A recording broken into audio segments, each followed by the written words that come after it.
इसका chip driver उधर पड़ा हुआ ना टेबल पे, स्टूल के ऊपर। और नहीं फेस्ट उधर चिप ड्राइवर पड़ा हुआ 7 वाट का।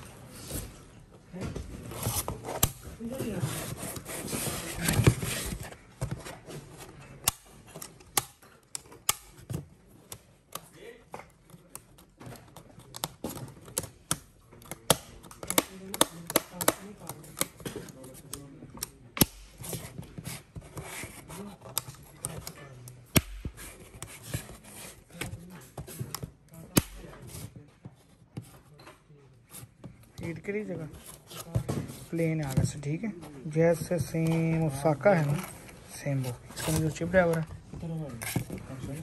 डबल कैपेसिटर के अंदर, ठीक है, diode, IC, resistance bridge, double capacitor, shopper,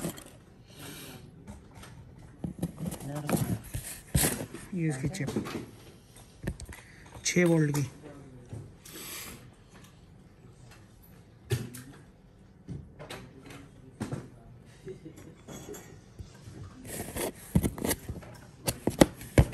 ये बल्ब के लिए भी वैसे अवेलेबल है सेट, और एसएमडी के साथ भी, ठीक है।